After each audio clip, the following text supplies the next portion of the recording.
Hello and welcome to Valerication Yoga. My name is Valerie.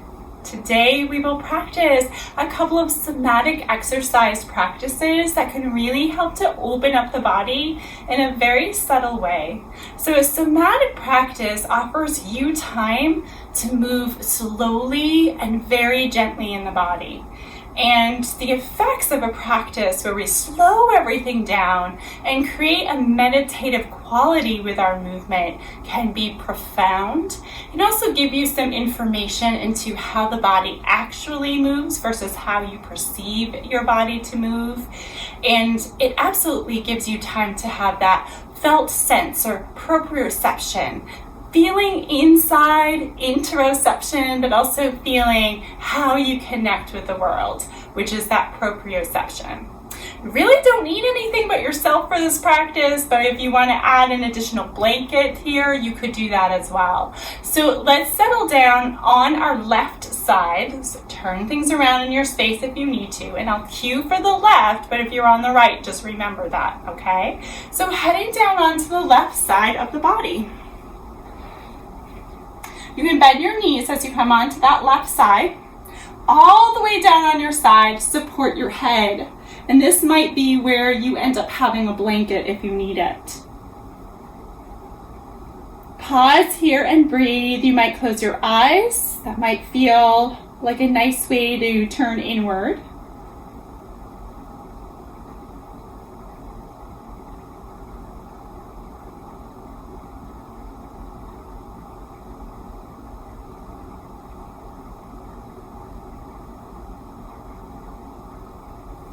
Beautiful. And from here, after a couple of those breaths, time to extend your arms out in front of you. So you're stacking one palm on top of the other and resting the head down. You'll take that top arm, that's going to be that right arm, and reach it up, and back, keeping the knees stacked as you reach. And then bringing your arm back so that it's parallel and stacking on top of the left. And try that a couple more times. Reaching back and releasing so you're on your left side once more.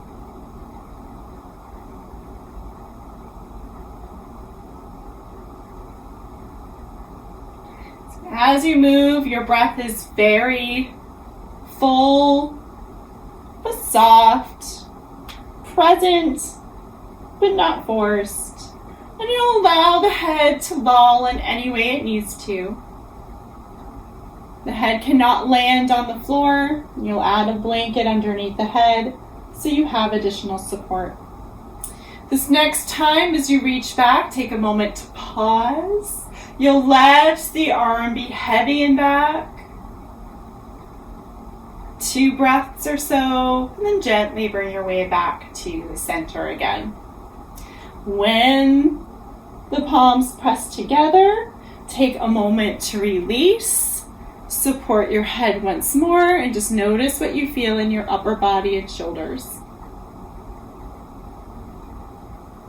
And we'll find the other side. Coming on over to your right side now.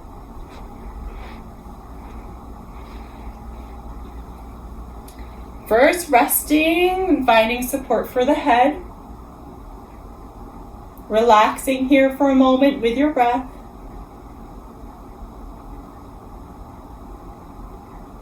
And as you're ready to take on the movements, you'll extend the arms out in front of you, palms pressed, head relaxed down. Take that top arm, that left arm, and reach it up and overhead.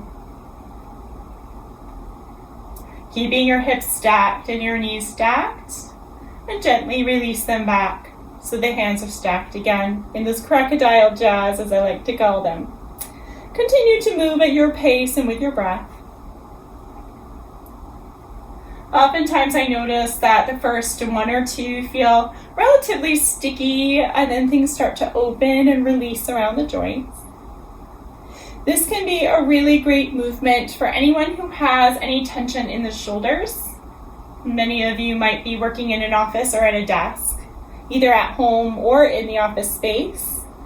And that can be really limiting, especially at the end of the day.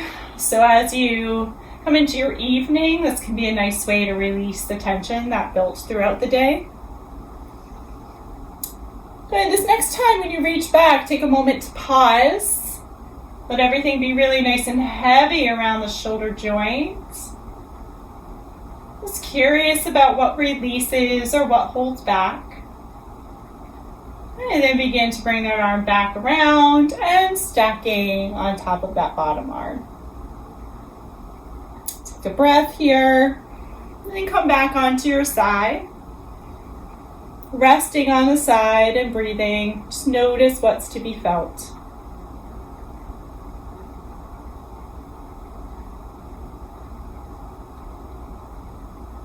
Beautiful. We'll come into our second exercise from here. It's still some of that rotation of the spine to build that knowledge. However, we'll start on our backs. As you're coming down onto your back, rest on your back. Let your legs extend for a moment. Ask yourself if there's anything you need to support your body better. That could be a blanket underneath or under the head or tucked somewhere at the base of the neck and the shoulders. And then reach your arms out in a T with the palms up. We're going to start on the left side.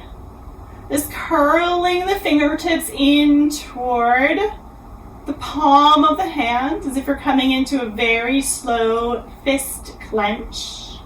You'll land with the thumb either on top of the fingers or underneath. Keep your wrist down, but lift the back of your hand up off the floor, drawing that fist in closer toward the wrist. And then leave the elbow down, but begin to peel the forearm away. Bring that fist in really close toward the top of the shoulder, and then keep the shoulder down and lift the arm up. Elbows tracking up. With that, you'll come on over to your right side. So feel free to use your legs in this or anything you need to come onto that side, stacking those crocodile jaws again. And then take that top arm and sweep it up and overhead as if you are drawing a rainbow. Come on and flop back onto your back from here. And then let's continue with that left side. Gentle curve in. So we're staying on the same side once more. Curl in the fist, but keep the wrist down. Curl in the arm, but keep the upper arm and elbow down. And lift the arm, but keep the shoulder down. When you can't go any further here, you're rocking over to your right side, stacking the palms, and then reaching the arm up and overhead, and relaxing back onto your back. One more on the left side. Right, so you've got it now. Take it really nice and slow, bits of movement at a time. Really allowing for the lower body to move in any way it needs as you rock over to your side. And then reaching your arm, really dragging that arm along the mat as you come back. All right, let's try the other side here. When you're on your back, you'll gently curl in your right fingertips. Coming into that soft fist of the hand. And lifting the hand, wrist stays down. Forearm lifts, elbow stays down. And as the fist comes close toward the shoulder, you're lifting the elbow up, keeping shoulder down, and then rocking on over to that left side. From here, reaching the arm up and overhead and then flopping back onto the back. Just let yourself be soft. Trying that again on the right side. Each time we work one side and then the other, it's an opportunity to tune into just that side for a moment. It's feeling what happens in the movements here. Letting the breath be relaxed and steady as you move.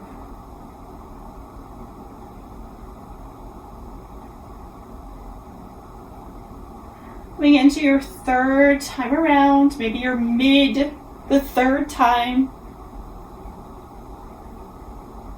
And that third time you create that rainbow and relax back. Take a moment with the arms out wide, your legs and hips in any position they land in. Big, big breath in and out of the nose. We'll finish this with some work around the feet. So you're going to bend into your knees. We're on our back here. Your hips are level. Feet are level. Make sure you feel your toes and balls of your feet here and your shoulders relaxed. Extend your right leg up toward the ceiling. Add a little mini bend into the knee and rest your hands on either side of the leg. From here, we'll take some gentle circles of the ankle. Choose your direction. Gentle circles in the opposite direction.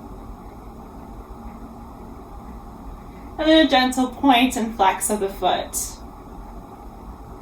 Next time that foot is flexed in that dorsiflexion, you're waving the foot side to side. No expectations, just noticing the movements, appreciating the movements as they are. And then release the leg, keep the knee bent. In fact, the heel might now come in line with the knee. And we're just going to sweep that ankle across into the left and then back to center. And you notice how this movement does it, first of all, start at the hip. Do you feel the initiator being the hip kind of moving? So really it's the femur bone, that leg bone moving in the socket. But is that felt? And then next time you're sweeping over toward the left, land your ankle, right ankle above left knee, make any adjustments. Arms are along your side. You'll gently give that right leg a little push to the right. Remember, we're not using our arms or hands for this. And then release. We'll try that a couple more times. It's not about how far you go. It's about noticing the response of the movements. And if your response is you want to go really far with this, it's something to contemplate in a meditation or to consider in your practice. All right, let's bring that foot down. We've got one more foot to go. I always say it's a good thing we're not an octopus because there'd be many, many feet to go, right? So lift that leg, soft bend in the knee, hands around the leg. We've got those rotations of the ankles here. And then reverse the direction. So in my hips and shoulders classes, we oftentimes do this kind of work. So if you're local to Massachusetts, you might check those out. You can work with me in person that way too. Point and flex. And there's ways to kind of work into the body with someone else there with you to kind of check to see how things are operating, all right? And then next time that ankle is in that dorsiflexion, we'll keep that there. Dorsi means the toes are up, and you sweep the foot side to side. So I always think dorsal fin, dorsiflexion, okay? Wonderful. Let go of the leg, bring the knee and the hip in line and the ankle and the knee in line. So probably dropping that down a little bit. And we're rotating that left hip out to the left, ankle crossing to the right and coming back to center.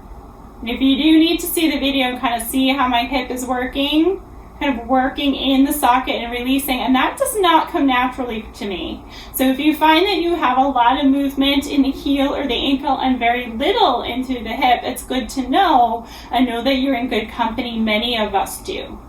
Next time the leg is over toward the right, rest the ankle above the knee, and here without using hands, you're pressing that leg away from you and then letting it release back. All right, and it's almost like a rebound when it releases. You're not forcing it back, you're just letting it spring and release back. Try that one more time. Beautiful. Okay, so let's follow this up with the knees in toward the chest, giving them a little bit of a squeeze so the low back can relax and splay out. You'll come over to one side, press your way up again, and take a moment in whatever seat is right for you. Rest the hands and just pause to feel what has transpired. Hopefully you learned a little bit more in those slower, deliberate movements about how movement works in your body and how it feels for you. Thank you so much. Visit this video anytime you want to slow things down. Thank you.